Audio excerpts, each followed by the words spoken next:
Dear students, we integrate social science with arts to make subject easy and interesting.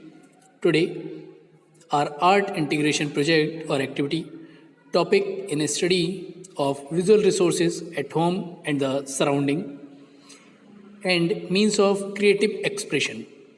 The serial number of this activity is 4.1.1.1.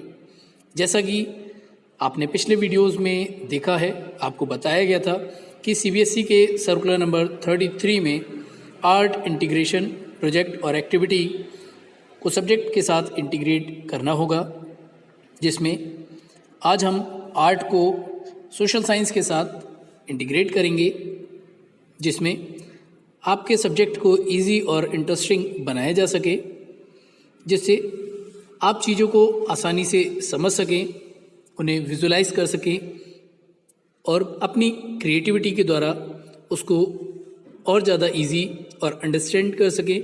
ऐसा किया जा रहा है। आप screen पर देख पा रहे होंगे जो विजुअल आर्ट का सबसे पहला टॉपिक है, जिसका सीरियल नंबर है 4.1.1.1, जिसमें visual resources at home and the surrounding and means of creative expression को समझाया जाएगा।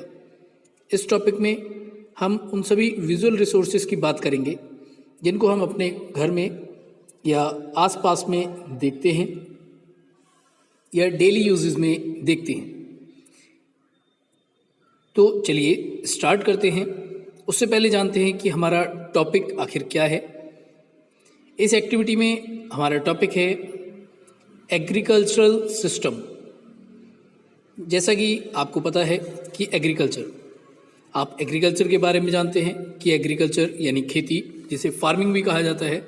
आप पिक्चर में देख रहे हैं कि कुछ लोग एक फील्ड में यानी खेत में बैठे हुए हैं और फसल लगा रहे हैं, यानी क्रॉप्स को लगा रहे हैं, शोन कर रहे हैं। तो ये सिस्टम एग्रीकल्चरल सिस्टम कहलाता है, जिसमें सोइंग से लेकर हार्वेस्टिंग तक का टाइम होता है।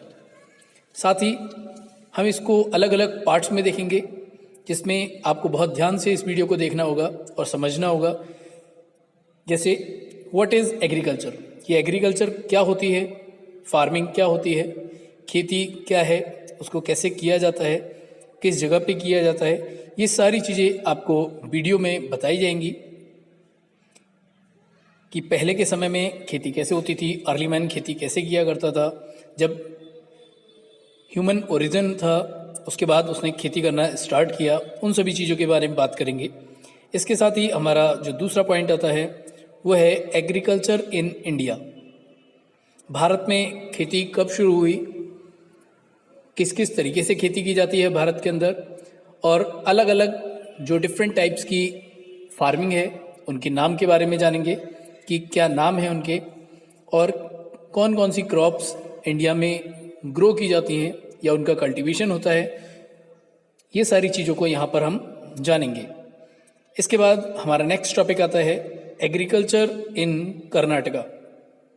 कर्नाटका में कौन सी खेती होती है, कितने तरीके से होती है, या डिफरेंट टाइप्स की कौन सी क्रॉप्स वहाँ ग्रो की जाती हैं, उन सभी चीज़ों के बारे में यहाँ पर हम जानेंगे।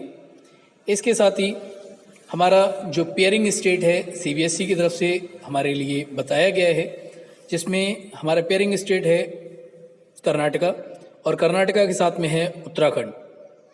तो हम जानेंगे उत्तराखंड की एग्रीकल्चर के बारे में, उत्तराखंड में कौन कौन सी फार्मिंग एक्टिविटीज़ परफॉर्म की जाती हैं, उन सभी चीज़ों को, वहाँ पर कौन सी क्रॉप्स होती हैं, उन सभी चीज़ों के बारे में हम यहाँ पर जानेंगे।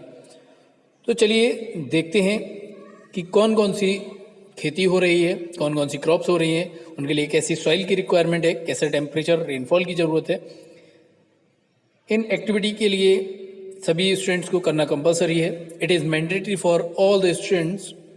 सो आप सभी इसको परफॉर्म करेंगे और इसके साथ ही साथ आपको इन एक्टिविटीज़ के लिए स्कूल यूनिफॉर्म में परफॉर्म करना होगा। तो आपको बताना होगा कि कौन सी एक्टिविटी आप कर रहे हैं और उसके साथ ही आप उसको करेंगे। तो ध्यान रहे कि ये एक्टिविटी सभी लोगों के लिए कंपलसरी है और मैंडेटरी बेसिस पर है। आप सभी को इन एक्टिविटीज़ को परफॉर्म करना होगा, स्कूल ड्रेस में होना चाहिए। इसके मार्क्स आपके इंटरनल असाइनमेंट में ऐड होंगे। तो ध्यान रहे कि आपको कौन सी एक्टिविटी करनी है और इनके बारे में आपको जानकारी देनी है।